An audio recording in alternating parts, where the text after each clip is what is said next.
એક દિન એવો આવશે, એક દિન એવો આવશે, એક દિન એવો આવશે, એક દિન એવો આવશે, મહાવીરના શબ્દો વડે સ્વાતંત્ર જગમાં થાવશે.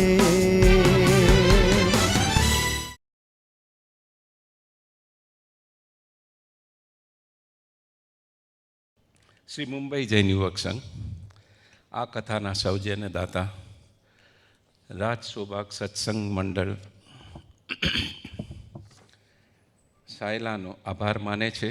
શ્રી શિવ શાહની સ્મૃતિમાં યોજાયેલ આ કથા માટે શ્રીમતી મીનાળબેન અને વિક્રમભાઈનો આભાર માને છે ને હૃદયપૂર્વક આવકારે છે.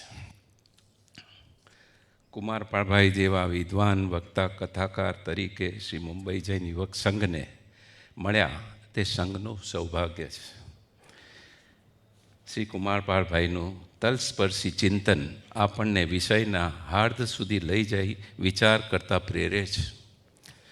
કુમારપાળભાઈ ગઈકાલે આપની કથા સાંભળી સર્વને મંત્રમુગ્ધ બની ગયા હતા.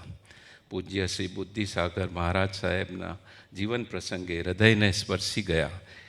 એક ગરીબ કણબીના પુત્ર પ્રસંગોપાત કેવી અગમ્ય રીતે જૈન મુનિ બની જાય છે તે વાતો ઘણી પ્રેરણાજનક લાગી. 92 વર્ષ પહેલાં થઈ ગયેલા આ દુરંદેશી મહારાજ સાહેબની કેટલી બધી ના સાંભળેલી વાતો સાંભળી અંતર નમી ગયું. માત્ર સવા કલાકના સુરીશ્વરજીના જીવન ચારિત્રને ખૂબ જ સુંદર રીતે આપે વણી લીધું. આપ આમ સૌના આત્મીય છો, સંઘના પરિવાર સમા છો અને મિત્રો. આપણે ધન્વંતભાઈની સાથે અને કુમારપાળભાઈની સાથે મને બહુ નિકટ આવવાનો મોકો મળ્યો હતો. વર્ષો પહેલાં મારે ત્યાં આશ્રમમાં સબરી આશ્રમમાં સાથે આવ્યા હતા. ત્યારે મને એમના એટલા બધા ગુણોની જાણકારી થઈ. એટલી સરળતા, એટલી નમ્રતા, એટલો વિનય, એટલી મૃદુતા અને એમાં ભીંજાવાનો મને મોકો મળ્યો અને મને શીખવાનું પણ ખૂબ મળ્યું. એવા કુમારપાળભાઈને આજે આપણે અહીંયા સાંભળવાનો એમને નજીકથી આજે મને એક વિચાર પણ આવ્યો છે. મેં એમની જોડે શેર પણ કર્યો છે કે આ બધા જે ગુણોનો અમને લાભ મળ્યો છે એ આપણા જૈન યુવક સંઘના ઘણા લોકોને મળે એ માટે એક વિચાર આવ્યો છે. જો એમની સંમતિ હશે, અનુમતિ હશે તો આપણે એ પણ તરફ પ્રયાસ કરશું. કુમારપાળભાઈ, હું તમારો આભાર કેવી રીતે માનું? આભાર માન્યા વગર હું રહી શકતો નથી, પણ હું બધાના વતી તમારો આભાર માનું છું. આપનો ખૂબ ખૂબ આભાર. આપણા સૌના લાડીલા અને જાણીતા શ્રી સુરેશભાઈ ગાલાના અગમની વાટે પુસ્તકનું વિમોચન શ્રી પદ્મશ્રી કુમારપાળભાઈના શુભ હસ્તે કરાશે.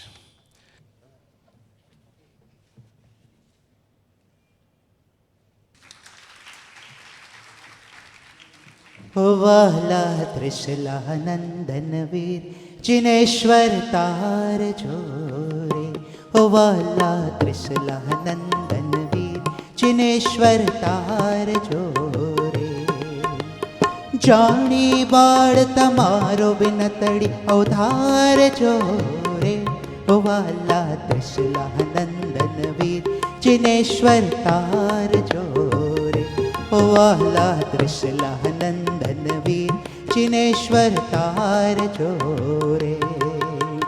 રમત ગમતમાં જીવન કાઢ્યું, કામ ક્રોધથી મનડો પાડ્યું. રમત ગમતમાં જીવન કાઢ્યું, કામ ક્રોધથી મનડો પાડ્યું. પ્યારા કરુણામૃત સિંચનથી તાપને વાર જોરે. ઓ પ્યારા કરુણામૃત સિંચનથી તાપને વાર જોરે. વાલા ત્રિશલા નંદન વીર જિનેશ્વર તાર જોરે. ધમ્મો મંગલ મુક્તિઠમ અહિંસા સંયમોતવો દેવાવીતમ નમન સંતિ જસ ધમ્મે સાયામણો. એ ધર્મ કે જેમાં અહિંસા, સંયમ અને તપ ઉત્કૃષ્ટ ભાવે છે, એ ધર્મની આરાધના કરનારને સ્વયં દેવો પણ નમે છે. અને જ્યારે એક કણબીના દીકરાના હૃદયમાં આ શબ્દો પડ્યા ત્યારે એના મનમાં એ મનોમંથન થયું, અહિંસા સંયમો તવો. અહિંસા જીવનમાં અપનાવી, પરિવર્તન થયું અહિંસાને પરિણામે. તપ શરૂ કર્યું હોળીના દિવસોમાં, અને હવે આવ્યો સંયમ. 25 વર્ષની તસ્તસથી જુવાનીમાં આ બેચરદાસ ઉર્ફે બુદ્ધિસાગરને સંયમ લેવાનું મન થયું. પોતાના ગુરુ તો ચાલ્યા ગયા હતા, રવિસાગરજી મહારાજ, પણ બીજા મહારાજ કર્પૂર વિજયજી મહારાજ પાસે ગયા અને કર્પૂર વિજયજી મહારાજને કહ્યું કે મને આ દેરાસરમાં દેવની સામે આજીવન બ્રહ્મચર્યની બાધા આપો. તમે કલ્પના કરો, એક કણબી યુવાન, એક તેજસ્વી પુરુષ, એક શક્તિશાળી માણસ, અને એના જીવનમાં કંઈક એવું પરિવર્તન આવ્યું કે સીધો મહારાજ સાહેબ પાસે જઈ પરમાત્માની સામે ઊભા રહી અને એને કહ્યું કે મને આ બાધા આપો. એ સંયમનો જે માર્ગ છે એ જેવો એને પ્રાપ્ત થયો કર્પૂર વિજયજી પાસેથી, એટલે બેચરદાસના જીવનમાં એક આનંદ થયો, કોઈ મુક્ત પંખેરું ઉડી રહ્યો હોય એવો અનુભવ થયો. કોઈ આપોઆપ સંસારમાંથી ચાલ્યો ગયો અને લગ્નના બંધનમાંથી જે મુક્તિ મળી અને એનાથી જે એક વિરલ અનુભવ એને પ્રાપ્ત થયો, એટલે ગુરુની વિદાય થઈ અને સાથે બેચરદાસને આ વૈરાગ્યની પ્રાપ્તિ થઈ. આ ઘટના બહુ વિલક્ષણ એ માટે હતી કે હજી તો એ ખેતીનું કામ કરતા, હજી તો એ ખેડૂત હતા. મા બાપની કેટલી ઈચ્છા હોય, અને એવે સમયે આ માણસ ખેતરમાં જઈને જે માણસ જીવનમાં સંઘર્ષ કરે છે ને એ જ જીતે છે. અને હું તો એવું માનું છું કે જીવનમાં સંઘર્ષ કરવો નહીં, જીવન એ જ સ્વયં સંઘર્ષ છે. જરા ધીરે રહીને ખાનગીમાં કિતાબ ખોલશો તો ખ્યાલ આવશે હૃદયની. પણ જીવનમાં સતત માણસને એક સંઘર્ષ ચાલતો હોય છે, અને એને પણ એક સંઘર્ષ થયો, પોતાની આસપાસના સમાજનો સંઘર્ષ. એક એ સમાજ કે જે સમાજ એમ કહે કે આ માણસ ખેતરમાં જઈને શાસ્ત્ર વાંચવા બેસી જાય. આ તે કેવો ખેડૂત છે કે આ ખેડૂતનો દીકરો ખેતરમાં જઈ અને આવી રીતે શાસ્ત્ર વાંચવા બેસે, અને અમે કણબીઓ એક ઘાને 2 ટુકડા કરવામાં માનીએ અને આ માણસ 2 ટુકડા સાંધવામાં માને છે. સાવ અલગ વાત, સાવ જુદી વાત. અને વિચાર કરે છે કે એ માણસ એકાંતમાં બેસીને એ બેચરદાસ ચિંતન કરે છે. અને ધીરે ધીરે એક બાજુ શિવા પટેલની દુનિયા હતી અને બીજી બાજુ આ હતું. જીવનમાં મેં આપને કહ્યું તેમ સંઘર્ષ આવે. સમાજ પાસેથી પણ ઓછા સંઘર્ષો વ્યક્તિને આવતા નથી. તમારા પોતાના એક વિચારો હોય અને તમે જે સમાજની વચ્ચે જીવતા હો એ જરાક બહુ જૂના, પુરાણા, પ્રાચીન વિચારો લઈને ચાલતા હોય. હમણાં એક બહુ સજ્જનને ત્યાં ભોજનનો યોગ થયો. ભોજનના યોગ હમણાં વિક્રમભાઈ સારા કરાવે છે મને. પણ એક સજ્જને ત્યાં ભોજનનો યોગ થયો. સરસ મજાની ફાર્માઇકાવાળી પેલી જે શીટ હોય એના ઉપર થાળી મૂકી, ભોજન આવ્યું, અને પછી એમણે પાણી લઈ અને પેલી થાળીની ચારે બાજુ ફેરવ્યું. મેં કહ્યું કેમ, આ તમે શું કામ કર્યું? મને કે આ તો કરતો જ આવું છું. આપણે ઘણી વસ્તુ કરતા હોઈએ છીએ. એટલે હું ઘણીવાર કહું છું કે બીજા ધોરણમાં હું ભણેલો કે માણસ બુદ્ધિશાળી પ્રાણી છે, પણ હજી સુધી મને વિશ્વાસ બેઠો નથી. લગ્નની બધી પ્રથાઓ જોઈ લો એટલે ખ્યાલ આવી જશે. ત્યારે પેલા પાણી એમ રેડ્યું એટલે મેં પૂછ્યું કેમ તમે આવું કર્યું? મને ક્યાં મારા પિતાજી પણ કરતા હતા. મેં કીધું પિતાજી કરતા હતા એ કદાચ જમાનો જુદો હશે, આ જમાનો જુદો છે. એ જમાનામાં લોકો જમીન પર બેસતા, પતરાળામાં જમતા. ધૂળ હોય એ ધૂળ સીધી પતરાળામાં ન આવે એ માટે, નાના નાના જીવજંતુ હોય પતરાળામાં ન આવે એ માટે આમ કરતા હતા, પાણીની પેલી ફેરવતા હતા. તમે હવે શું કામ કરો છો? તો ફોર્માઇકા ઉપર બેઠા છો અને થાળીમાં જમો છો. પણ આગે સે ચલી આતી. તો શિવા પટેલનું અવસાન થયું ત્યારે કુટુંબીજનો આવ્યા, પરસાળમાં સૌ ભેગા થયા અને ભેગા થઈને સમાજ કહેતો હતો કે આ બેચરદાસનો બાપ ગુજરી ગયો, હવે બેચરદાસે તો બસ પોક મૂકીને રડવું જોઈએ. એ એવો સમાજ હતો કે એને કહ્યું કે તારે રડવું તો જોઈએ જ. થોડાક માણસો રડવા આવે તો પણ શાંત નહીં થવાનું, બીજા બધા ભેગા થઈને રડવા આવે અને કહે કે બેચરદાસ હવે શાંત થા, હવે શાંત થા, ત્યારે પછી શાંત થવાય, એ પહેલાં શાંત ન થવાય. બેચરદાસ કે ના, આમાં હું માનતો નથી. હું જૈન ધર્મના તત્વોને પામેલો માણસ છું અને મૃત્યુ એ શું છે એ મને ધર્મે મને સમજાવ્યું છે. એમાં મારે આવું આક્રંદ કરવાનું ન હોય. આવું આક્રંદ કરીને હું એ આત્માને દુઃખી કરવા નથી માગતો. ગામના લોકો કે આ તું તો કેવો છે, ખરેખર તો અમારે તને શાંત પાડવો જોઈએ ને, એને બદલે તું અમને શાંત પાડે છે. તારા પિતાનું મૃત્યુ થયું માટે બેચરદાસે એ સમયે વૈરાગ્યનો ઉપદેશ આપ્યો અને કહ્યું કે ભાઈ આ સંસારમાં કોણ અમરપટ્ટો લઈને આવ્યું છે, આખો સંસાર મરણધર્મી છે, પછી રડવું શા માટે, આ બધું કહેવા લાગ્યો.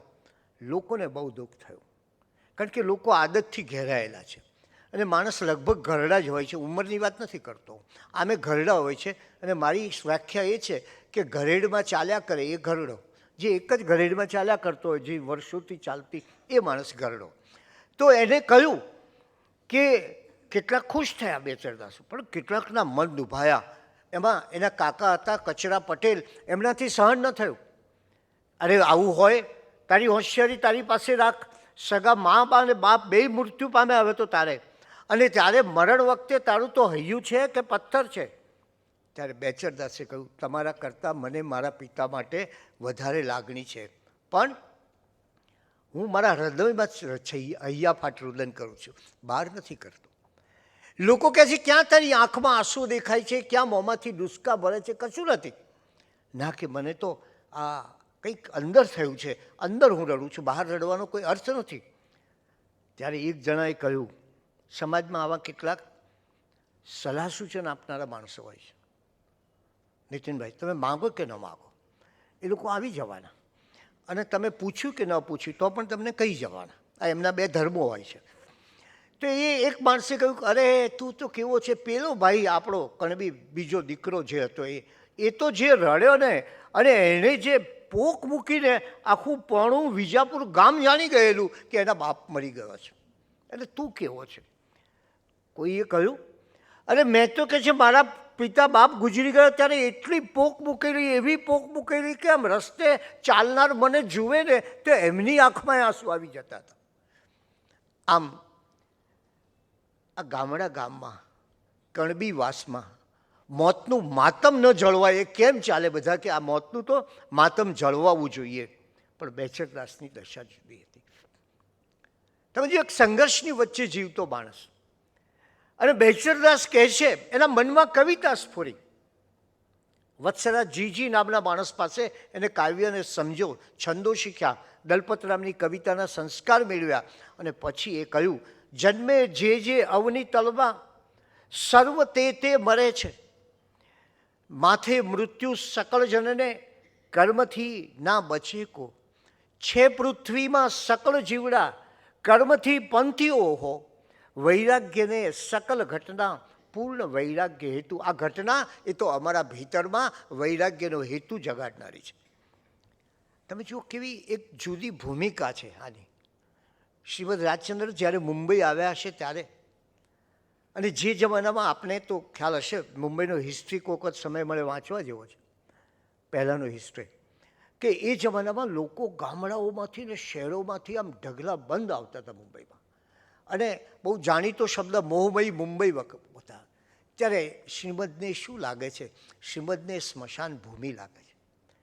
મારે આપણે કહેવું છે કે આપણા જીવનમાં બે સ્તર હોવા જોઈએ, એક સ્થૂળ અને બીજું સૂક્ષ્મ. કદાચ સ્થૂળ રીતે આપણે અહીંયા હોઈએ પણ સૂક્ષ્મ રીતે ક્યાંક આપણે બીજે વિહરતા હોઈએ, કોઈક સુંદર ચિંતનમાં, કોઈક સુંદર વિચારમાં, કોઈક સુંદર આધ્યાત્મિક ખ્યાલમાં. આ જે ભેદ છે એ બેચરદાસના જીવનમાં જોવા મળે. પણ હજી એની આપત્તિ ઓછી નથી થઈ. આપણે સામાજિક રિવાજો એટલા બધા કર્યા છે કે એકમાંથી છૂટ્યો એટલે બીજામાં આવે. એટલે બેચરદાસના ભાઈ જીવાભાઈ અને ઉગરાભાઈએ કહ્યું કે એ તો ઠીક છે, પણ પિતા ગુજરી ગયા, બાપ ગુજરી જાય પછી તારે નાત કરવી પડે. બેચરદાસ કહે છે કે હું નાતમાં માનતો નથી. આ નાત તો ઘણા લોકોને માટે મૃત્યુ સમાન પુરવાર થયેલી છે. એમને એટલું બધું દેવું કરવું પડે છે કે કલ્પના ન થાય. એટલે જે જ્ઞાતિ બંધુઓ હતા એમને બેચરદાસની આ વાતથી બહુ આઘાત થયો. અને એવામાં એક તમે કલ્પના કરો એ ગામડાની, એ બેચરદાસની તાકાત શું હશે જ્યારે આટલા વિરોધો હશે, પોતાના ભાઈઓનો વિરોધ, વડીલોનો વિરોધ. અને એવામાં ગામના નરસિંહ ગોર આવ્યા. નરસિંહ ગોરે એમ કહ્યું કે બીજું બધું તો ઠીક છે, પણ માતા પિતા ગુજરી ગયા પછી કેટલીક વિધિઓ કરવાની હોય છે. એમણે કહ્યું કે તારે ગાયનું પૂંછ પૂજવાનું, એટલે ગાયની પૂંછડીને પૂજવાની, કાયટું સરાવવાનું એટલે મૃત્યુ પામેલા માણસને 11મા દિવસે કરવામાં આવતી ક્રિયા કે જમણ, એ કાયટું કહેવાતું. અને શય્યાદાન, 13મા દિવસે ખાટલા પર કે પલંગ પર વસ્તુઓ મૂકવામાં આવે, માનીએ કે ઉપર ટ્રાન્સફર થાય છે અને એ બ્રાહ્મણને આપવામાં આવે દાનમાં. જો આ ન કર તો તેમની જીવતા અવગતિ થશે. અને છતાં આ બેચરદાસ અણનમ રહ્યો. નરસિંહ ગોરને કહ્યું કે આવી રીતે આવી વસ્તુઓમાં હું માનતો નથી. જે સાચું કરવાનું છે એ તો આપણે આત્મકલ્યાણ કરવાનું અને એના ગુણોનું ચિંતન કરવાનું, બાકી બીજું કંઈ નહીં. અને ત્યારે એના મનમાં હવે થયું કે હવે મારે આ સંસાર છોડવો છે. અને 27 વર્ષના યુવાન બેચરદાસ વિક્રમ સંવત 1957 એટલે કે 1901 ઈસવીસન માગસર સુદ છઠના દિવસે એ દીક્ષા લે છે. પણ દીક્ષા લેતી વખતે નિર્ધાર કયો છે. કેટલી આકરી તાવણીમાંથી એમને પસાર થવું પડે છે. એ દીક્ષા લેતી વખતે નિર્ધાર કરે છે કે જીવનમાં સ્તુતિ અને નિંદાથી પર રહીશ. પહેલો સિદ્ધાંત કર્યો. બીજું, હર્ષ કે શોક ધારણ કરીશ નહીં, રાગદ્વેષ રાખીશ નહીં, આ ત્રીજો સિદ્ધાંત. અને મારી નિંદા કરે ને એના પર પણ વેર નહીં રાખો. આ 4 સિદ્ધાંત લઈ અને આ 27 વર્ષનો યુવાન બેચરદાસ એ મુનિ બુદ્ધિસાગર બને છે. અને મુનિ બુદ્ધિસાગર બન્યા પછી એના ચહેરા, એના મસ્તક ઉપર એક શુભ ચિહ્ન સમો ચંદ્ર શોભતો હતો. આજાન બાહુ હતા, એટલે એમનો દેહ તમે જુઓ, અહીંયા જે છે ચિત્રો, એમનો દેહ કેવો ભવ્ય હતો. એમના અવાજમાં વીરતા હતી અને હૃદયમાં કરુણા હતી. એટલી સાથે સાથે કસાયેલો મજબૂત દેહ અને ભીતરમાં આત્માની કાંતિ વિલસતી હોય. અને એવે વખતે આ સાધકની મસ્તીમાં હતા. એટલે એમને 27મે વર્ષે દીક્ષા લીધી ત્યારે કે મેરા આત્મ આનંદ નૂર અમીરસ છાઈ રહ્યા. એટલે એને આત્માનો આનંદ જે છે એની અંદર એ મસ્ત હતો. કોઈ આનંદઘરની સ્મૃતિ થાય એવી એની મસ્તી જોવા મળતી હતી. વ્યાખ્યાન આપે, મુનિ થયા, સામાયિક સુધારણા માટે જજુમે, ચિંતનથી ભરપૂર ગ્રંથો લખે. તમે જુઓ, એક જ સાધુને કેટલા કામ કરે છે. ધ્યાનમાં ડૂબી આંતર પ્રવાસ કરે, ભીતરમાં જાય. જેમ બહારના જગતના સ્ટેશન છે એમ અંદરના જગતમાં પણ સ્ટેશન આવતા હોય છે. અંદરના જગતમાં પણ ઘટનાઓ બનતી હોય છે. તો એવો આંતર પ્રવાસ સતત કર્યા કરે અને છતાં સાવધાન રહી અને આત્મનિરીક્ષણ કરે. એક સાધુ કેવો હોય એની કલ્પના તમે કરો. અને ત્યારે એમની વળી દીક્ષા થઈ વિક્રમ સંવત 1957 એટલે કે ઈસવીસન 1901 સુરતમાં થઈ. અને એ સમયે એમણે પોતાની ડાયરીમાં શું કર્યું. વળી દીક્ષા થઈ, તમે વિચાર કરો. અને ત્યારે ડાયરીમાં શું કરે, આજે આટલું થયું, આજે આમ થયું, આજે આટલા લોકો આવ્યા, આજે આટલો ઉત્સવ થયો, આજે આટલી બોલી થઈ, કંઈ જ નહીં. વળી દીક્ષાના દિવસે જે મહાભારતમાં વેદવ્યાસે કહ્યું છે, આત્મજ્ઞાનમ પરમ જ્ઞાનમ, સૌથી શ્રેષ્ઠ જ્ઞાન હોય તો એ આત્મજ્ઞાન છે. એ પોતાની આત્મજ્ઞાનની તપાસ કરે છે. સાધુ થયો છે, જેવી તેવી વાત નથી. જૈન સાધુ થયો છે, સાધુ કહાવત કઠિન હે, લંબા પેડ ખજૂર. કબીર કહે છે કે ખજૂરના ઊંચા પેડ જેવો સાધુની પરિસ્થિતિ છે. કેવી છે? ચઢે તો ચાખે પ્રેમ રસ. જો એના ઉપર ચડી જાય હા તો એને પ્રેમ રસ મળે, એને મસ્તી મળે, એને આનંદ મળે, એનું અવધૂતપણું પ્રગટ થાય. ચઢે તો ચાખે પ્રેમ રસ અને ગીરે તો ચકનાચૂર. અને જો પડ્યો સાધુ, એની સાધુતામાંથી પડ્યો તો પછી શૂન્ય, કશું જ નહીં, એનું પતન જ કહેવાય. અને ત્યારે આપણે વિચાર કરીએ કે પ્રથમ આગમ આચારાંગ સૂત્રમાં એક સ્થળે પરમાત્માએ કહ્યું મણમ પરિજાઈએ સે નિગંથે, એટલે કે જે પોતાના મનસ્થિતિને પૂર્ણતયા પારખવાનું જાણે છે. આ મન તમે જાણીએ છીએ, એના વિશે વાત કરીએ તો ઘણું સમય જાય, પણ પોતાની મનસ્થિતિને પૂર્ણતયા પારખવાનું જાણે છે એ જ સાચો નિગ્રંથ સાધુ છે. ભગવાને કહ્યું કયો નિગ્રંથ સાધુ? જે પોતાની મનસ્થિતિને સતત જોતો હોય, વિચારતો હોય. વળી દીક્ષા થઈ અને શું લખે છે બુદ્ધિસાગરજી? પોતાની ડાયરીમાં શું લખે છે?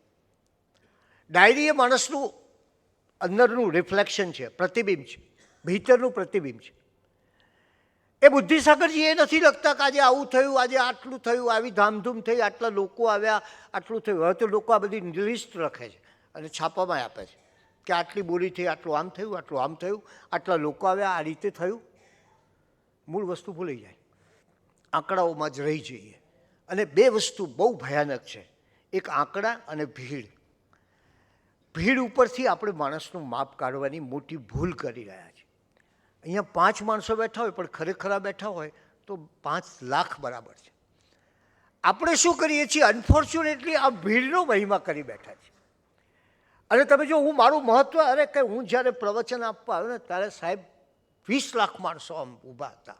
અને પણ આવ્યા હતા, કોઈકને ફ્રી ઓફ ચાર્જ સર્વિસ આપી હતી, કોઈને ભોજન આપ્યું હતું, કોઈને બીજી વ્યવસ્થા આપી હતી. પછી આવે કોઈને પક્ષવાળો લઈ આવેલો અથવા કોઈ વ્યક્તિ લઈ આવેલો. આ ભીડનું મહિમાગાન બંધ કરી દેવું જોઈએ. ભીડ એ કોઈ તમારું પારાશીશી નથી. અને બીજી વાત મેં તમને કહ્યું તેમ કે આ આંકડાઓની માયાજાળ, મારા વખતમાં આટલી બોલી થઈ સાહેબ, એટલે તમે સાહેબને 2 આંખે આમ જોવો, ઓહો શું કહેવાય. મહેરબાની કરી ના છોડી દેજો. આ ધર્મની બહારની વાતો છે. શા માટે? કારણ કે આપણે બુદ્ધિસાગરની વાત કરીએ છીએ એ માટે કહું છું. તમે જુઓ એ લખે છે આજે વળી દીક્ષા વખતે, આજે દીક્ષાના 11 વર્ષ પૂર્ણ થયા અને 12મા વર્ષમાં પ્રવેશું છું. હવે પોતાનો હિસાબ, પોતાની જાતનો હિસાબ પૂછે છે બુદ્ધિસાગર. પોતાની ડાયરીમાં લખે છે કે 11 વર્ષમાં એકંદરે ચારિત્ર માર્ગની આરાધના સારી થઈ. ગામડાઓમાં સમાધિમાં વિશેષ પ્રકારે રહેવાતું હતું. સાધુને શાંતિ ક્યારે મળે? ગામડામાં મળે, પણ મુંબઈના લોકો રહેવા નથી દેતા. ગામડાઓમાં સમાધિમાં વિશેષ પ્રકારે રહેવા બનતું અને શહેરમાં ઉપદેશ માર્ગમાં વિશેષતઃ પ્રવૃત્તિ કરાતી હતી. આ 11 વર્ષમાં શું લખે છે, શું કર્યું પોતે? પોતાની જાતને અંગત ડાયરીમાં 30 ઉપરથી વધારે પુસ્તકો લખાયા, પાઠશાળા આદિની સ્થાપના કરી. કોઈની સાથે ધમાધમ થઈ નથી. 12મા વર્ષમાં પ્રવેશતા નીચે પ્રમાણે સંકલ્પો કરું છું. એક સાધુ પોતાની સાધુતાના 12મા વર્ષમાં સંકલ્પો કરે. કયા? ઔપદેશિક કાર્યમાં તત્પર રહેવું, ચારિત્ર સમાધિનું અવલંબન કરવું, ઉપાધિથી દૂર રહેવા પ્રયત્ન કરવો, પ્રારબ્ધ કર્મયોગે થતી વેદનીય ઉપસર્ગ, કર્મને કારણે જે વેદનીય ઉપસર્ગ આદિને સહન કરવા અને સમતા ભાવ રાખવો. તમે વિચાર કરો, આ જૈન ધર્મની ખૂબી આ છે, સમતા ભાવ. અને કેટલી મહાન વસ્તુ છે. તમને એક નાનું ઉદાહરણ આપું કે આ ભગવાને જે આખો આ ધર્મ આપ્યો ને એ આપણા લોકો માટે જ આપે છે. એક બહુ નાનું ઉદાહરણ કે આપણા બહુ મોટા શ્રેષ્ઠી શ્રેણી કસ્તુરભાઈ, એમને છેલ્લા 11 મહિને એવી બીમારી હતી કે એમના મસલ્સ 11 મહિનાના બાળક જેવા હોય. 11 મહિનાનું બાળક, કલ્પના કરો એના મસલ્સ કેવા હોય, ચાલી ન શકે, ઊભા નથી. તમે જાઓ અને એમને પૂછો કેમ છો, તો કે બહુ આનંદ છે. કલાક વાત કરે સૂતા સૂતા તમારી સાથે. તમને લાગે નહીં કે આને આટલી પીડા છે કે આટલી વેદના છે. અને જૈન ધર્મની એક ગરિમા ક્યાં કે એ પોતે આપ જાણતા હશો, મોટા મિલ માલિક હતા અને સૌથી નાની મોટર વાપરતા હતા. આ જૈનત્વ છે. મારે આપને એ કહેવું છે, પ્રદર્શન એ જૈનત્વ નથી, દર્શન એ જૈનત્વ છે. આપણી તકલીફ ત્યાં થઈ ગઈ, આપણે પ્રદર્શનમાં ગયા. ત્યારે જે દર્શન છે, જે આ છે, મારે તમને એ શ્રેણી ભાઈનો દાખલો આપવો છે. જીવનની અંતિમ ક્ષણ, તમે જુઓ, જીવનની અંતિમ ક્ષણમાં માણસ શું કરતો હોય? આમ બોલાવતો હોય પોતાના સગા, પોતાની દીકરી, પત્ની, દીકરા, બધા ઊભા ક્યાં હોય, કોઈ ન હોય તો તરત તકારો થતો હોય, જલ્દી બોલાવો, બોલાવી લાવો, અહીંથી લઈ આવો, હા, બધાને હાજર કરતા હોય. શરણેકભાઈએ પોતાના જિંદગીની અંતિમ ક્ષણે એમ કહ્યું પોતાના પુત્રોને, સંજય લાલભાઈને, એમને જયશ્રીબેનને, તમે બધા બહાર નીકળી જાઓ, તમે બધા અહીંથી બહાર નીકળી જાઓ. પણ એમને કહ્યું, અરે તમારી આ સ્થિતિ ના, કે છે હું દુઃખી થતો હોઉં, તમે જુઓ ને તમને દુઃખ થાય એ મારે જોઈએ નહીં, માટે તમે બધા બહાર નીકળી જાઓ. એ બધાને બહાર કાઢ્યા. આ જૈન ધર્મની હાઈટ છે. મારે આપણે આ કહેવું છે, આ એની ગરિમા છે. આપણને તો પેલું બહુ આસાનીથી મળી ગયો એટલે બહુ દેખાતું નથી કંઈ, પણ એ એની વિશેષતા છે. અને એટલે જ એ લખે છે, અભિનવ જ્ઞાન ખીલે, બુદ્ધિસાગરજી લખે છે, અભિનવ જ્ઞાન ખીલે એવા ધાર્મિક પુસ્તકોનું વાંચન કરું છું. અને ઈસવીસન 1914માં પેથાપુરનો સંઘ બુદ્ધિસાગર સુરીને આચાર્ય પદવી આપે છે. હવે તમે વિચાર કરો, સાધુ જીવનમાં આચાર્ય પદવી એટલે કેટલો મોટો બનાવ કહેવાય, કેટલી મોટી ઘટના કહેવાય. અને આ નિસ્પૃહી સાધુ પોતાની ડાયરીમાં માત્ર એક જ લીટી લખે છે આ વિશે, એક જ લીટી, એક જ વાક્ય. સંમત 1970ના માગશર સુદ પૂર્ણિમા શનિવાર તારીખ 13 ચતુર્વિધ સંઘ સમક્ષ એક ગામ શહેરના શ્રાવકો અને શ્રાવિકાઓની સંમતિના આગ્રહથી આચાર્ય પદ વ્યવહારે અનેક સંજોગોમાં અપેક્ષાએ પેથાપુરમાં ગ્રહણ કર્યું. બસ આટલી જ વાત આચાર્ય પદવીની.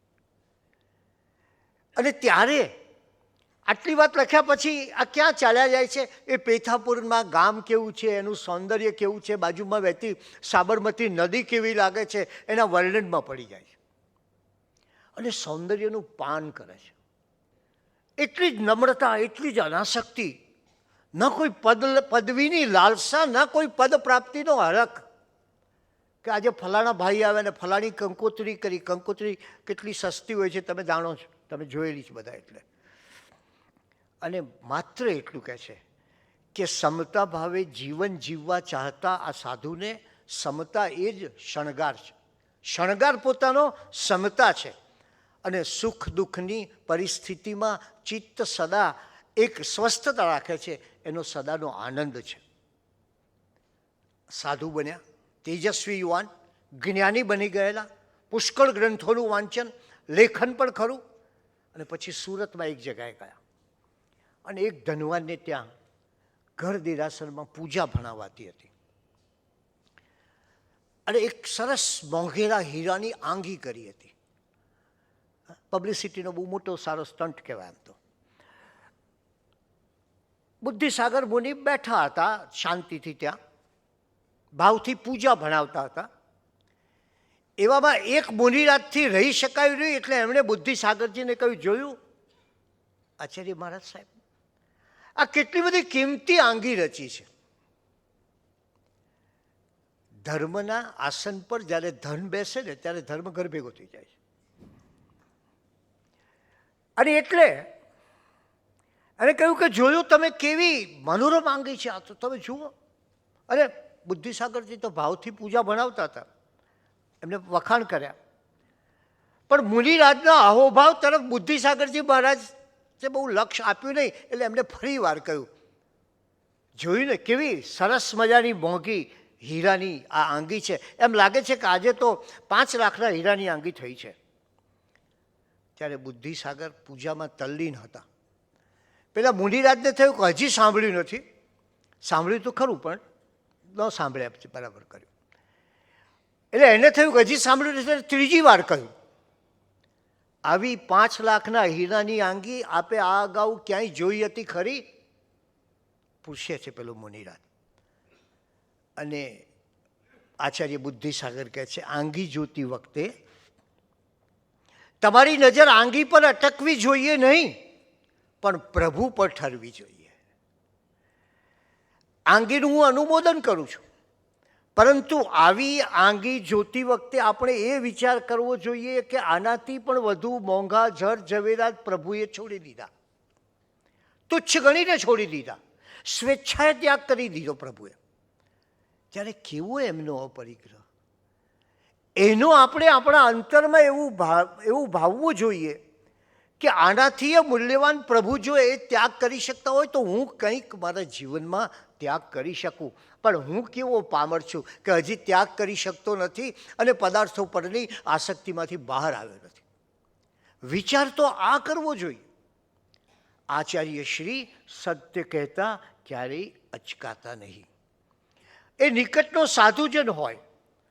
જૈન સાધુનો મહિમા જ એનું સત્ય કથન છે. એક અર્થમાં કહીએ તો સત્યના યોદ્ધા હતા. પરમાત્માએ પણ કહ્યું છે ને, સત્યમ ખૂબ ભગવંતમ, સત્ય એ જ ઈશ્વર છે. એ સાધુ જીવનના ભયસ્થાનો જાણતા હતા.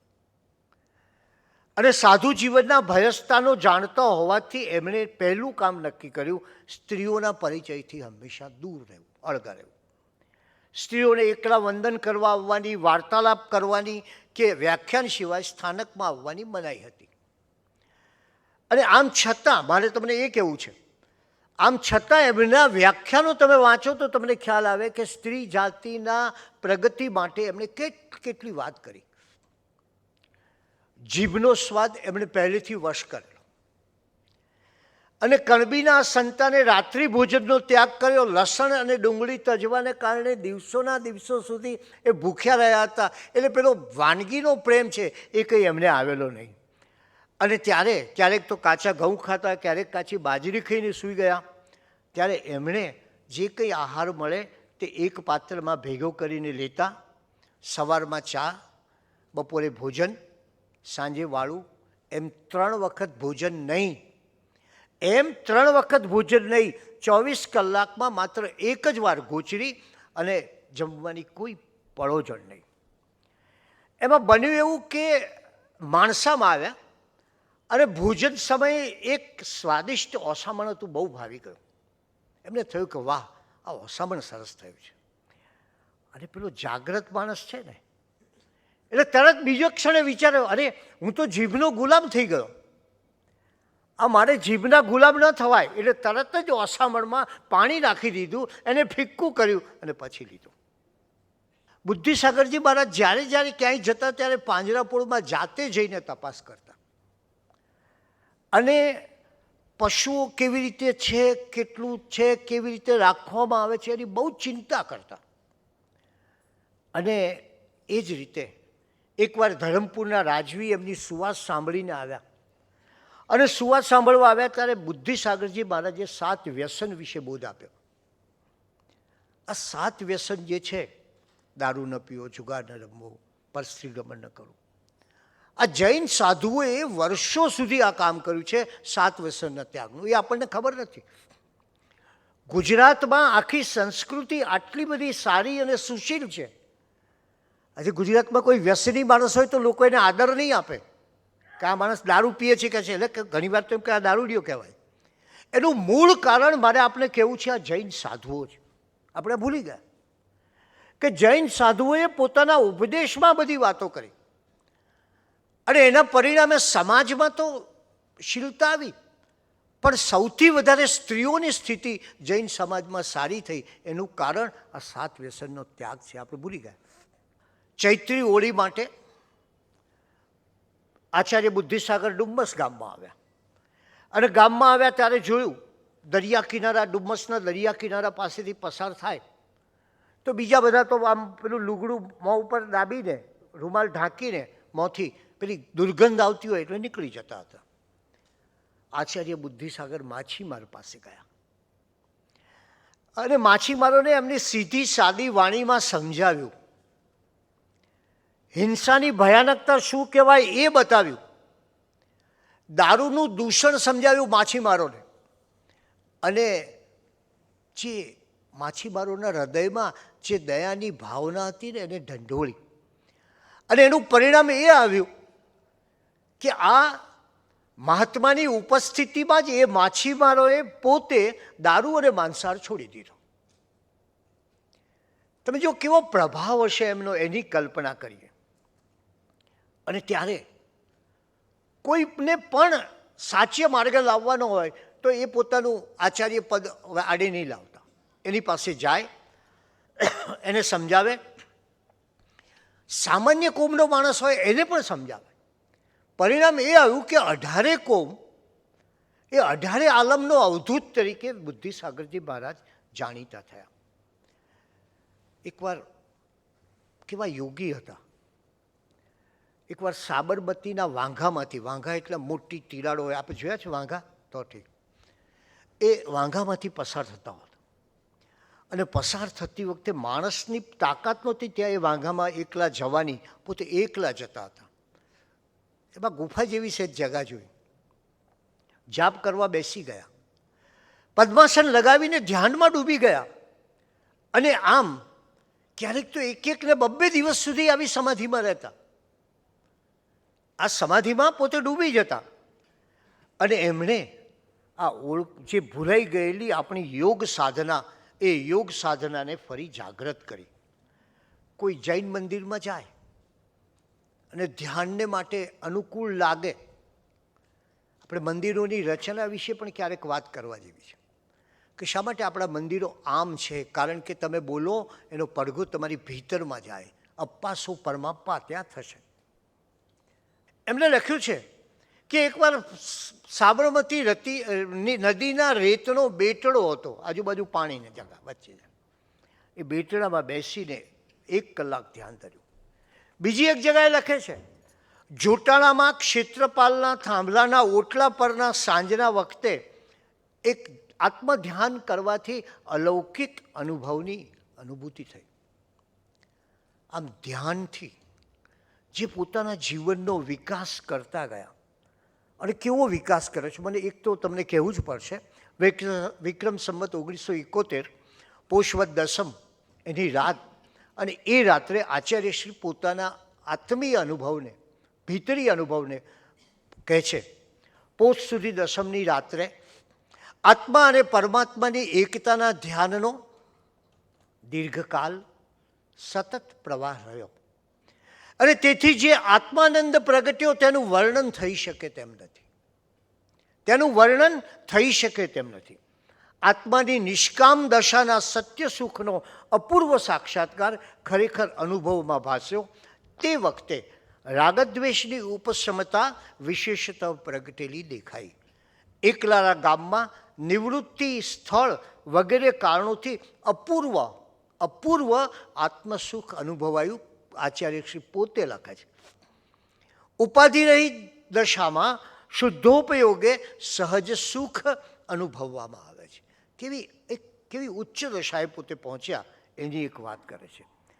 અને આવી રીતે જ્યારે એ ગુફામાં બેઠા હોય, કોઈ નાની કોતરમાં બેઠા હોય, ઘણીવાર કોઈ સુવર નામનું જાનવર નીકળે તો શાંતિથી બેસીને કહી જ દે.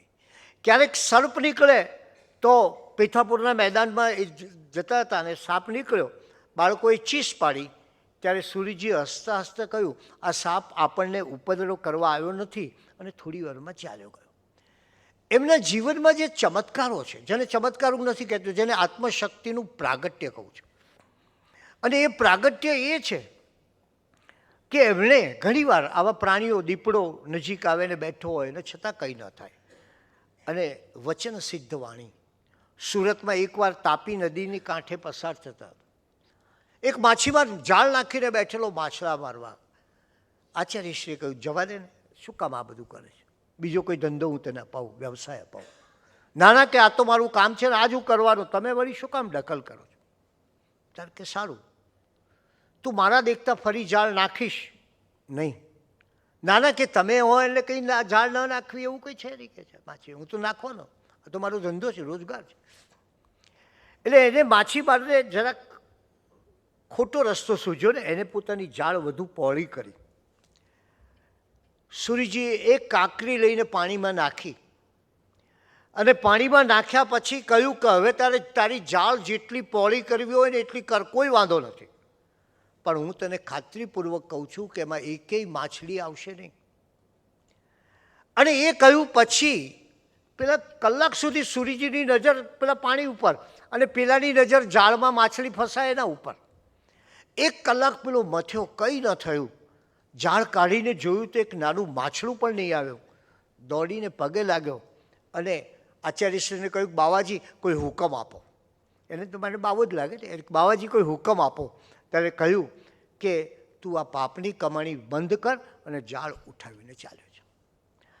આ પ્રસંગો લોકોએ જોયેલા, એમની સાથેના માણસોએ જોયેલા પ્રસંગો છે. અને એટલે જ મારે કહેવું છે કે જે યોગ શક્તિનો જે ચમત્કાર અથવા તાકાત છે એ એમના જીવનમાં મળે છે. દિવાળીએ એ પોતે દિવાળીની પોતાની ડાયરીમાં નોંધ કરતા હોય કે આ દિવાળી આવી, અને ત્યારે દિવાળીમાં જે અનુભવ થાય પોતાના ભીતરનો, એમાં વાત માત્ર એટલી જ હોય, ધર્મ ભાવનાની વૃદ્ધિ કઈ રીતે થાય એની જ એક વાત લખતા હોય. અને એટલે એમાં લખતા હોય કે ક્યાંક કોઈક સરસ મજાની જગા જોઈ, સમાધિ લગાવી 2-3 કલાક બેઠો, ક્યાંક આ જોયું અને આવો અનુભવ થયો અને એ અનુભવથી આ બન્યો.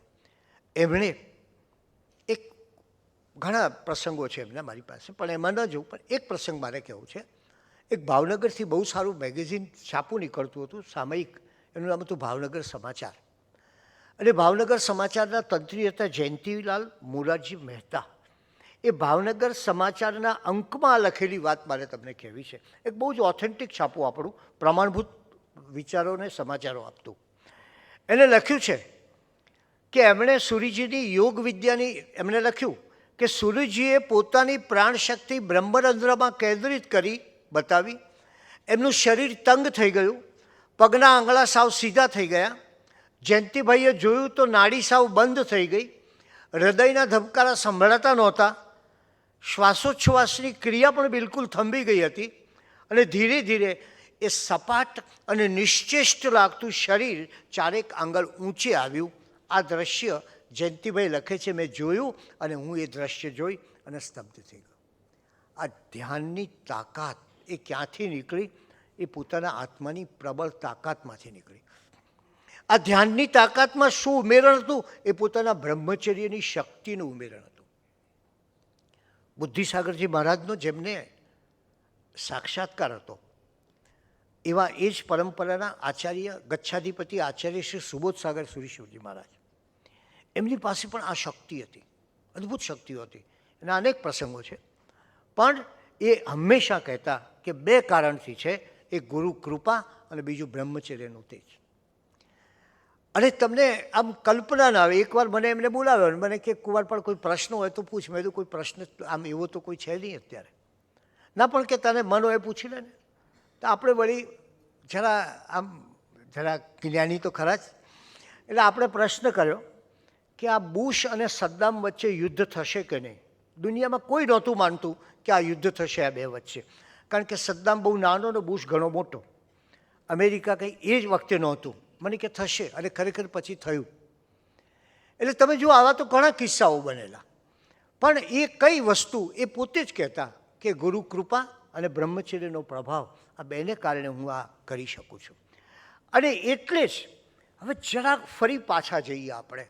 પેલો સમય, પેલો બેચરદાસ નામનો છોકરો, ભૂત પ્રેતમાં નહીં માનનારો માણસ, દેવાની આંબલી ઉપર ચડીને લહેરથી કાતરા ખાય અને પોતાના મિત્રોને બોલાવે કે અહીંયા ક્યાંય દેવો ભૂત નથી, આવો.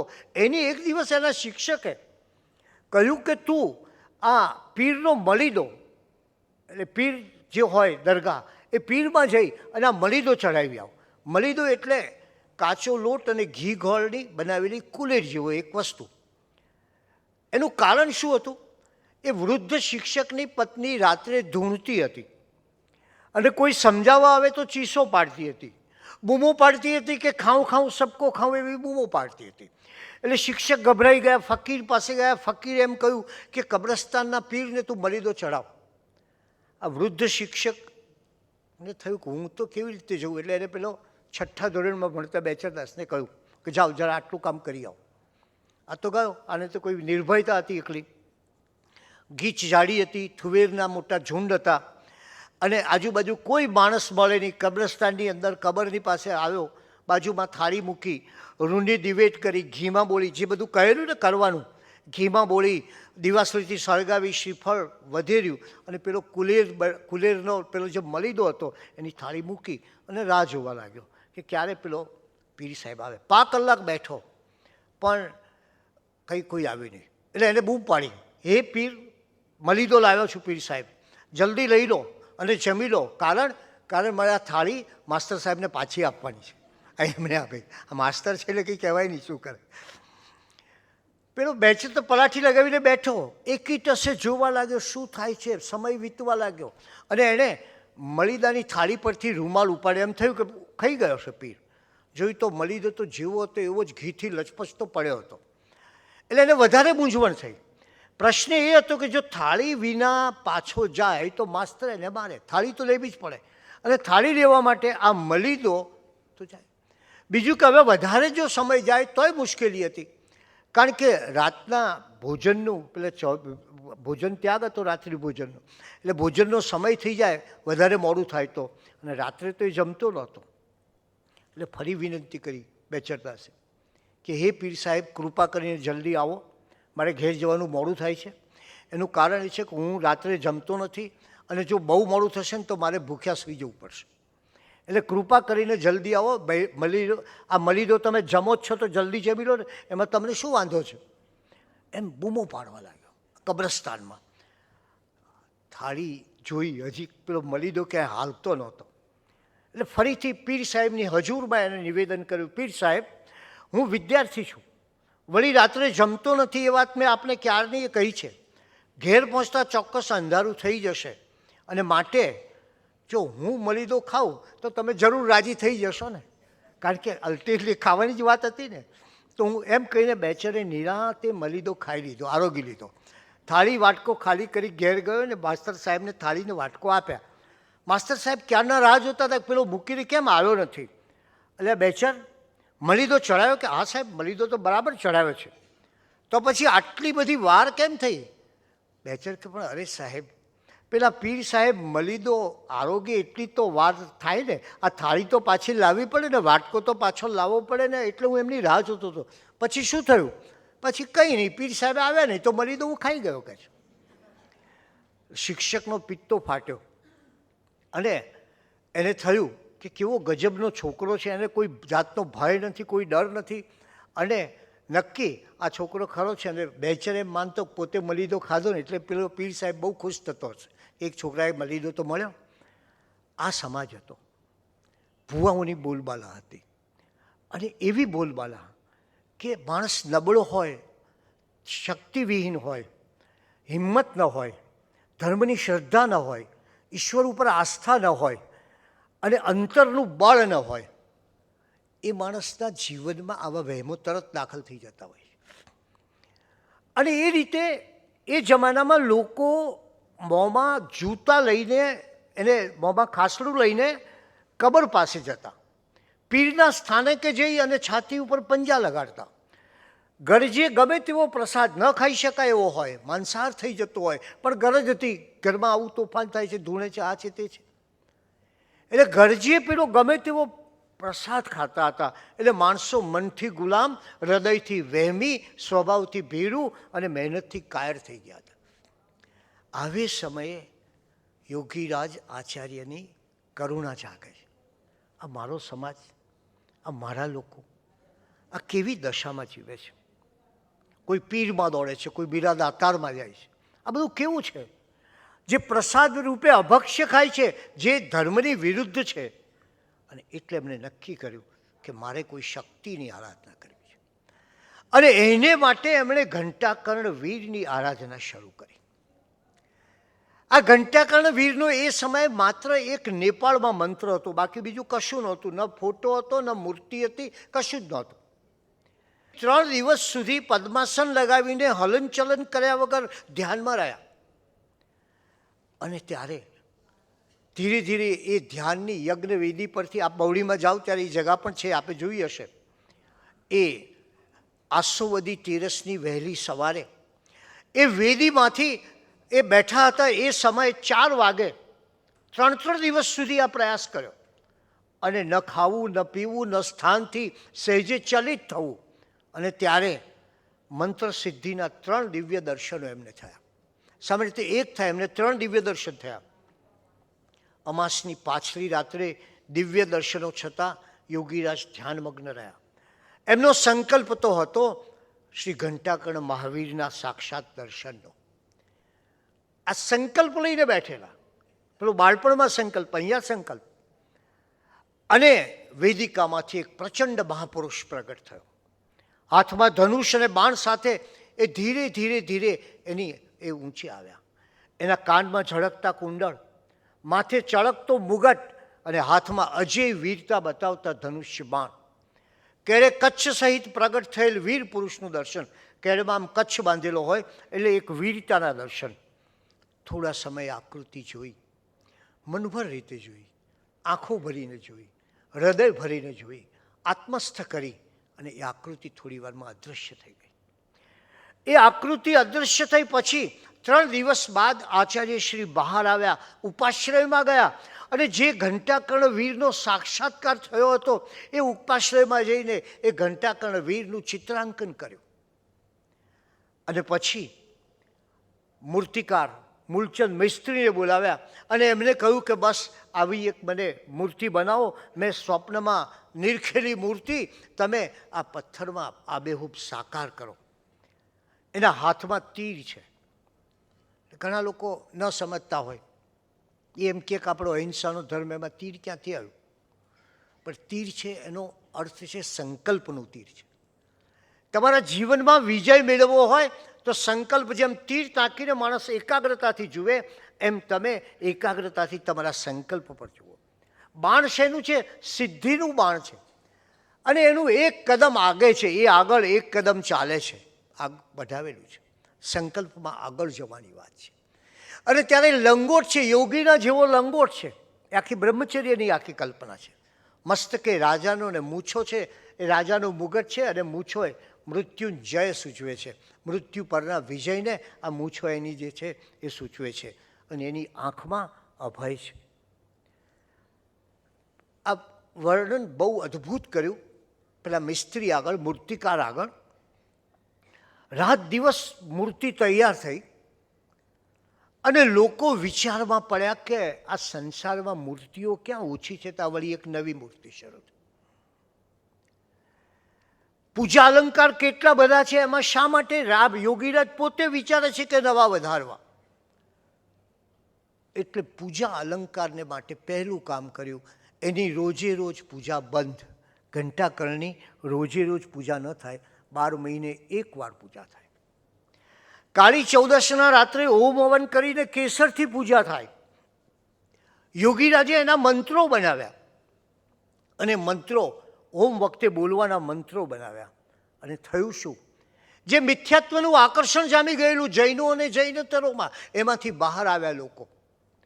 અને સમકિતી દેવની આ સ્થાપના થઈ, જીન શાસનના રક્ષક દેવની સ્થાપના થઈ. અને એ દ્વારા કર્મોની નિર્જરા થાય અને ભવાંતરે એ આત્મા ઉત્કૃષ્ટ ગતિ પામે એવો એની પાછળનો આશય હતો. એ સમયે દેવોને બલિ ચડાવવામાં આવતો.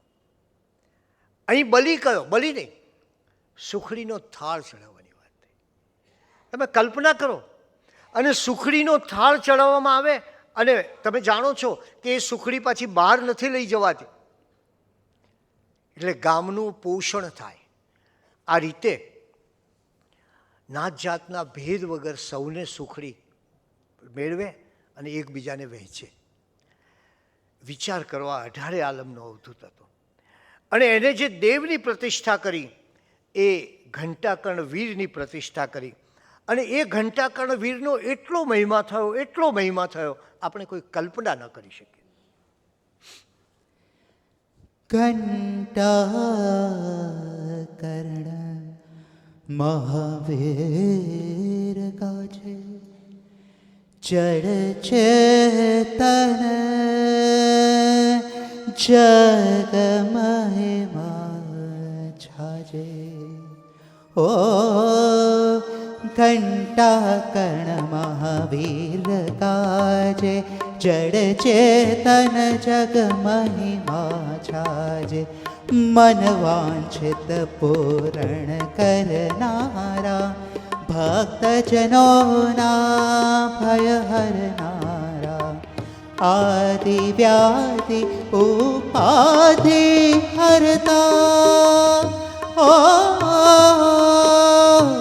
આદિ વ્યાધિ ઉપાધિ હરતા રોગ ઉપદ્રવ દુઃખ સહરતા રિદ્ધિ સિદ્ધિ મંગલ કરતા સત્વર સહાય પગલા ભરતા તુજ સ્મરણથી વાંછિત મેળા ભક્તોની થાતી શુભ વેળા ઘંટાકર્ણ મહાવીર ગાજે જડ ચેતન જગ મહિમા છાજે ઘંટાકર્ણ મહાવીર તારી આરતી કરતા જય નર નારી આરત ચિંતા શોક નિવારી ધર્મી થતા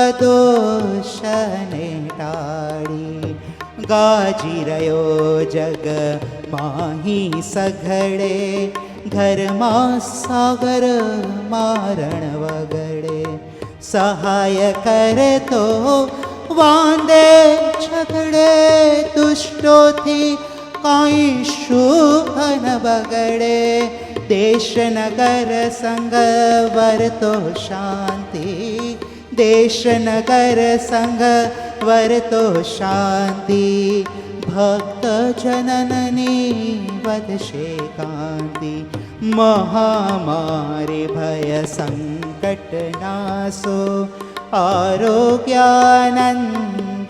જગવાસો ઘંટાકર્ણ મહાવીર ગાજે જડ ચેતન જગ મહિમા છાજે મંગલમાલા ખર ખર પ્રગટો ઇતિ ઉપદ્રવ વિઘ્નો વિઘટો શાંતિ આનંદને પ્રગટાવો શાંતિ આનંદને પ્રગટાવો ઇતિ ઉપદ્રવ વિઘ્નો વિઘાટો આત્મ મહાવીર શાસન રાજ્ય સેવાકારક જગમાં ગાજે બુદ્ધિ સાગર આત્મ કાજે ઓ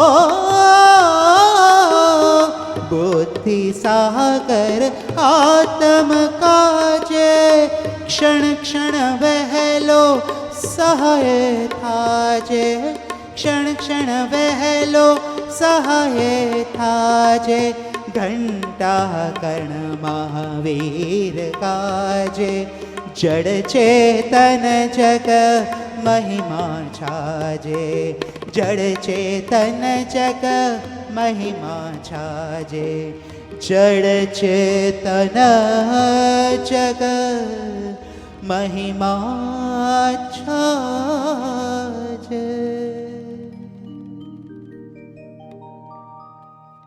ઈસવીસન 1924ની માક્ષરવદી બીજના દિવસે ઘંટાકર્ણ વીરની પ્રતિષ્ઠા કરવામાં આવી. એક મોટો ઘંટ પણ મંત્રિત કરીને મૂક્યો, જે આજે પણ એ દેવનો મહિમાનું ગાન કરી રહ્યો છે. એ સમયે શું લખ્યું એમણે? દેવ ઊભા છે, પણ સૌથી મોટી આસ્થા છે, ઈશ્વર પરની આસ્થા એ મોટી છે. મનને ચોખ્ખું રાખો, તમારી નાવને શ્રદ્ધાના સુકાનથી હાંકો, બેડો પાર થઈ જશે. કઈ રીતે ઘંટાકર્ણ વીરની ઉપાસના કરવી? એમાં એક જ વાત, તમારી શ્રદ્ધાના સુકાનથી હાંકો. ત્યારે સાચી શ્રદ્ધા છે ને એ દ્રઢતા માગે છે, પેલું સંકલ્પનું તીર માગે છે, જે ઘંટાકળમાં તમને જોવા મળે કે પોતાના લક્ષ્ય તરફ, આ મારી શ્રદ્ધા અને આ મારું લક્ષ્ય. એ લક્ષ્ય તરફની શ્રદ્ધા છે એ અહીંયા જોવા મળે છે. પણ એ સમયે પણ ઘણા વિરોધ કરનારા મળ્યા. જૈન સમાજમાં જો વિરોધ કરનારા ન મળે તો માનવું કે તમે કંઈક ભૂલ કરી રહ્યા છો. એટલે એમને ઘણા વિરોધ કરનારા મળ્યા. ત્યારે એમને એક આ પુસ્તક બહાર પાડ્યું, શ્રી ઘંટાકર્ણ મહાવીર દેવ નામનું, જેમાં એમને બધા પ્રશ્નોના જવાબ આપ્યા છે. પૂર્વાચાર્યોએ ઘંટાકર્ણની જે વાત લખી હતી એની વાત લખી છે. કેસરિયાજીના ભૈરવ દેવની વાત લખી, માણીભદ્ર દેવની વાત લખી. અને ઘંટાકર્ણ કોણ હતા? એક આર્ય રાજા હતા અને એને સતીઓનું, સાધુઓનું અને ધર્મી મનુષ્યોનું રક્ષણ કર્યું હતું. એમને સુખડી અત્યંત પ્રિય હતી, માટે અહીંયા સુખડી છે. પણ બન્યું એવું કે આ ઘંટાકર્ણ વીરને કારણે લોકોની ધર્મ પ્રત્યે ઉઠી ગયેલી શ્રદ્ધા એ પુનઃસ્થાપિત થઈ. લોકોને એક આત્મવિશ્વાસ આવ્યો. આજે તમે જાણતા હશો કે લગભગ 25 લાખ યાત્રાળુઓ દર વર્ષે ત્યાં જાય છે. અને કલ્પના કરો, 1.25 લાખ રૂપિયા સુધીની સુખડી ચડાવાય છે આ ઘંટાકર્ણ દેવને. અને એ જે દેવ પ્રાપ્ત થયા, એમનો મેં તમને કહ્યું તેમ ગ્રંથ રચ્યો. અને ગ્રંથ રચી અને શંકાનું નિવારણ કર્યું. અને એમને કહ્યું કે એમના હાથમાં સંકલ્પનું જે તીર છે એ આત્મજ્ઞાન માટેનો સંકલ્પ છે. મૂછોમાં નિર્ભયતા છે, મૃત્યુંજય છે, મૃત્યુને પાર જવાની વાત છે. આપ જાણો છો જૈન ધર્મમાં મૃત્યુને પાર જવાની, મૃત્યુની ફિલોસોફી આ એક જ ધર્મે તમને સમજાવી છે. મરવું કઈ રીતે એનો આઈડિયા અહીંયા એક જ જગ્યાએ તમને મળે, આર્ટ ઓફ ડાઈંગ. તો એ જે છે નિર્ભયતા, આગે કદમ, એક પગ આગળ લઈને છે, એનો અર્થ એ કે તારા આધ્યાત્મિક પુરુષાર્થને તું આગળ વધાર. પહેલું આત્મજ્ઞાન, બીજું નિર્ભયતા આત્મજ્ઞાનમાં, કારણ કે જ્યારે આત્મજ્ઞાનના પંથે જાઓ ત્યારે અજ્ઞાનીઓનો સૌથી વધારે ઉપદ્રવ સહેવાનો. અને ત્રીજું અધ્યાત્મ પુરુષાર્થ. અને એને માટે શું? લંગોટ, યોગીના જેવી લંગોટ, એટલે યોગ સાધના. એક આંખથી નજર છે ઘંટાકર્ણની, એટલે એકાગ્રતા. મસ્તકે રાજાનો મુગટ એટલે ચારિત્ર, અને હાથમાં સિદ્ધિનું બાણ એટલે સિદ્ધિનું લક્ષ્ય. આમ ઘંટાકર્ણ વીરની પાછળના પ્રતીકોનો ક્યારેક વિચાર કરો તો આપણને એમ થાય કે એક આધ્યાત્મિક પુરુષાર્થ કરવાની એમને વાત કરી છે.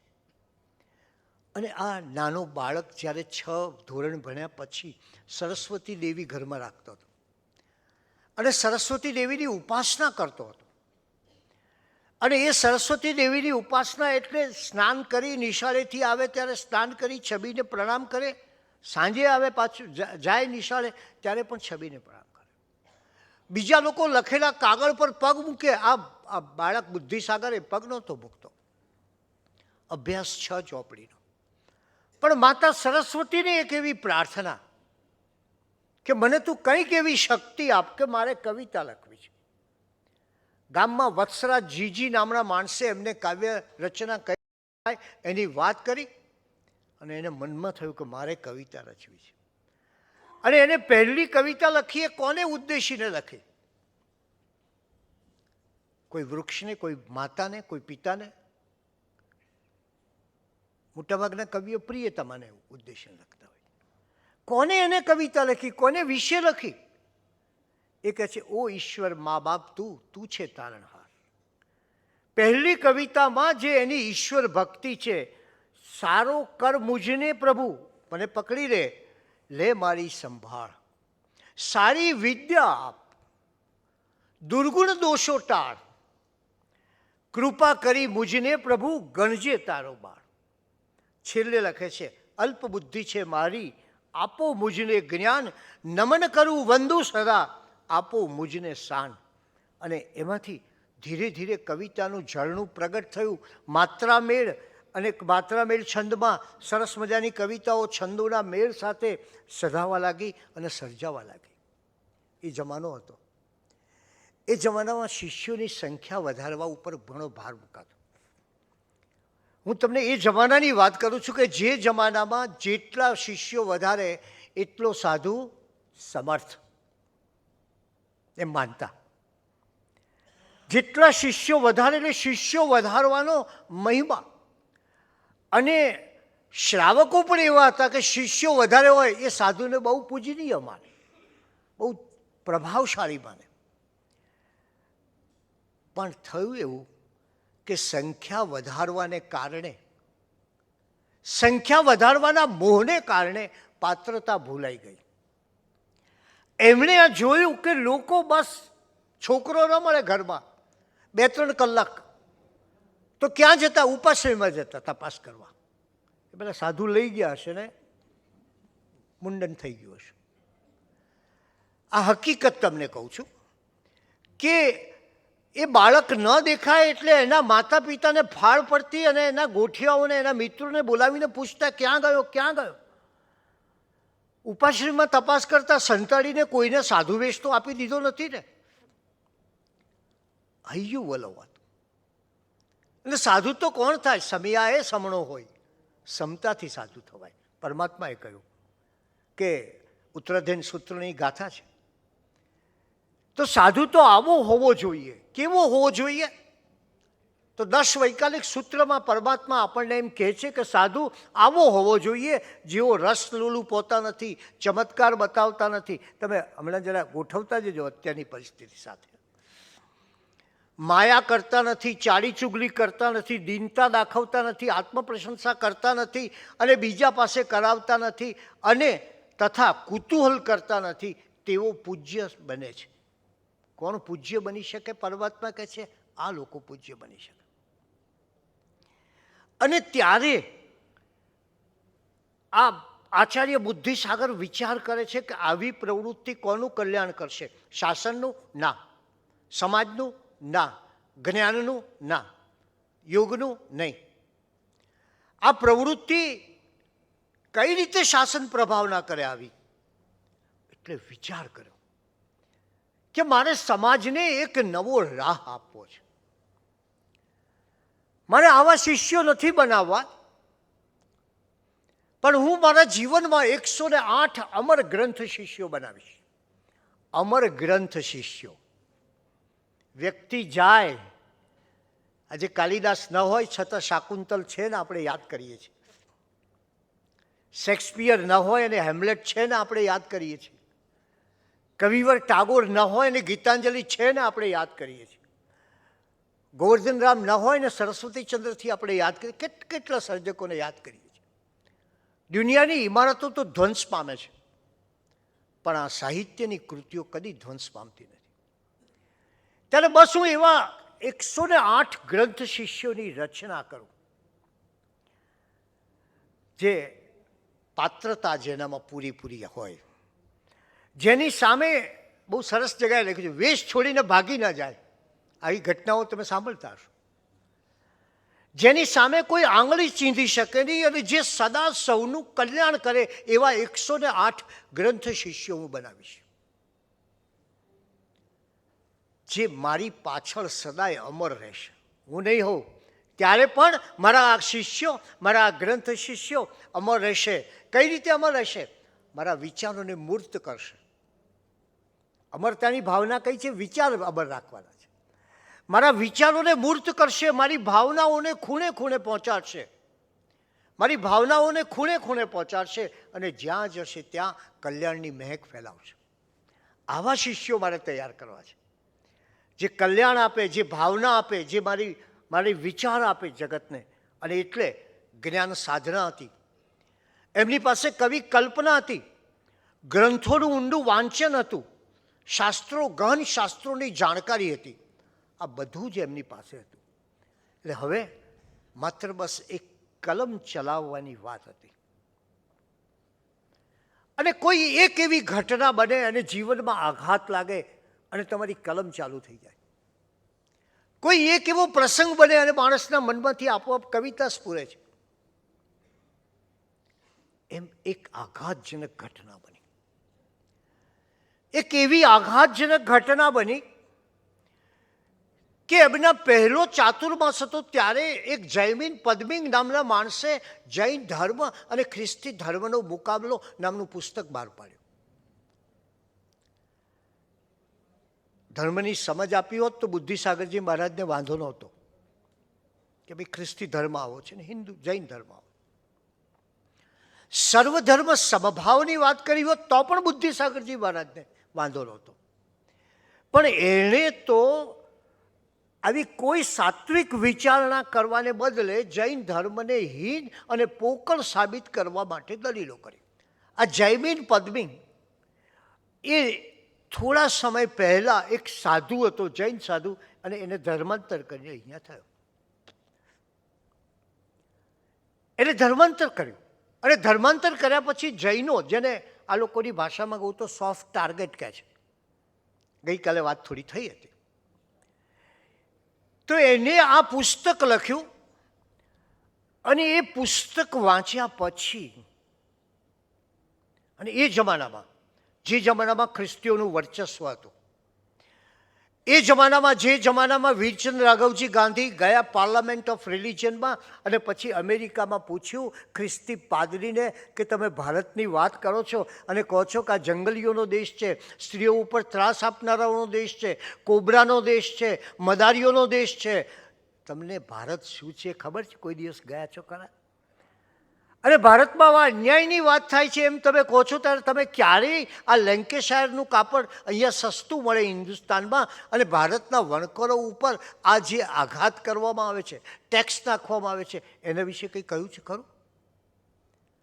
એક પ્રચંડ આંદોલન હતું. વિવેકાનંદ અને વીરચંદ ગાંધી આ બંને અમેરિકાના એમના પ્રવાસનો અભ્યાસ કરશો આપ તો એમને આ ખ્રિસ્તીઓની વટાળ પ્રવૃત્તિ સામે બહુ મોટો વાંધો ઉઠાવ્યો. અને એવી સમયે આ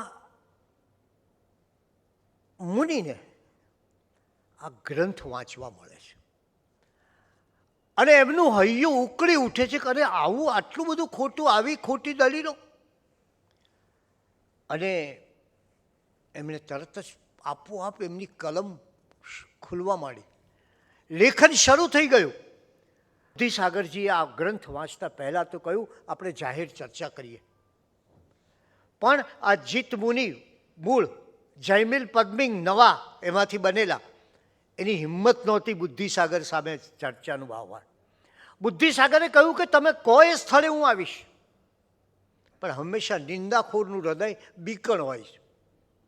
નિંદાખોર માણસ હોય ને એનું હૃદય બહુ બીકણ હોય એટલે એ પોતાની બીક છુપાવવા માટે બીજાની નિંદા કરતો હોય છે.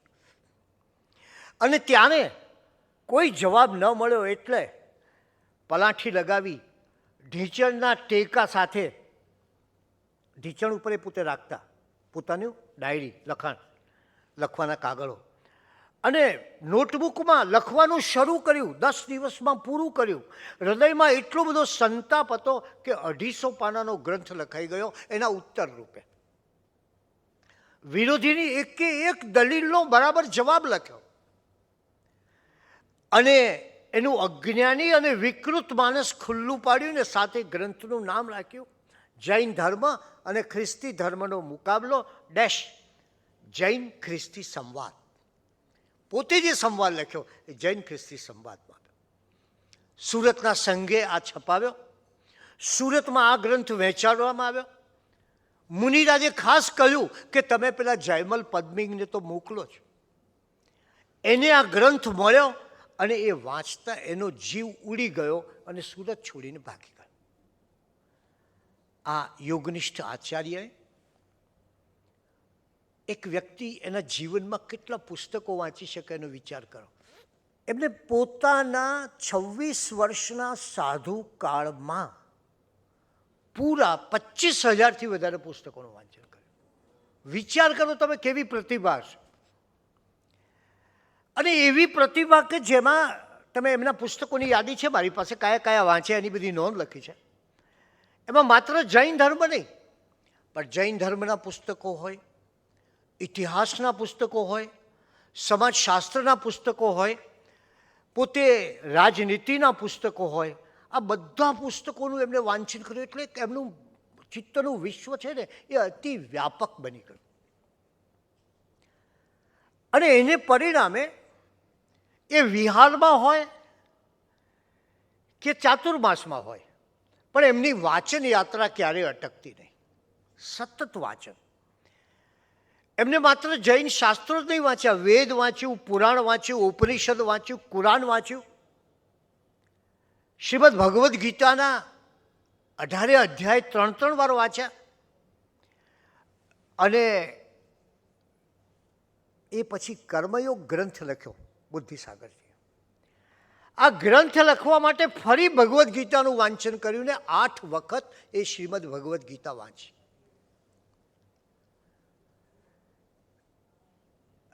આપણે એક શ્રીમદ ભગવદ્ ગીતાથી પરિચિત છીએ.